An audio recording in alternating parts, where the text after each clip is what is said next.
Video kamar kos yang penuh timbunan sampah kembali viral di media sosial. Video kali ini diunggah oleh akun TikTok @ervinv hingga ditonton sebanyak 1,1 juta kali.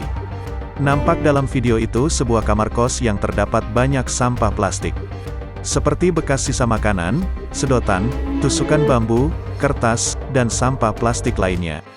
Video tersebut langsung banjir komentar dari netizen. Banyak yang mengaku terheran-heran dengan penghuni kamar kos tersebut karena bisa tidur dengan keadaan kotor. "Bisa ya tidur di tempat kotor begitu? Ampun dah," tulis pemilik akun @atinherwe97. Namun banyak juga netizen yang menganggap jika penghuni kos tersebut diduga mengalami hoarding disorder.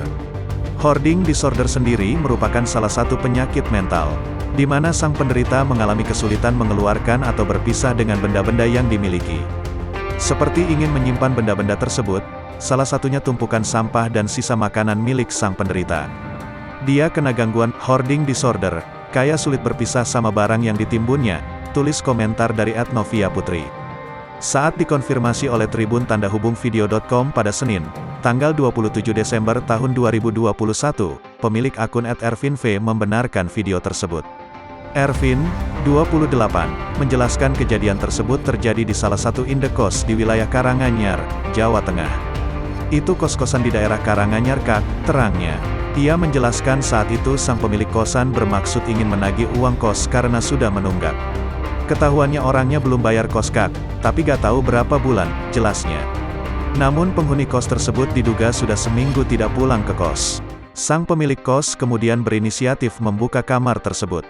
Terus ibu kosnya inisiatif buka kamarnya itu, karena dia udah seminggu gak pulang ke kos, ungkap Ervin.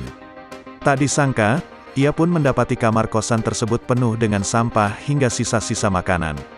Ervin menginformasikan jika indekos tersebut merupakan kos putri untuk mahasiswa dan pekerja.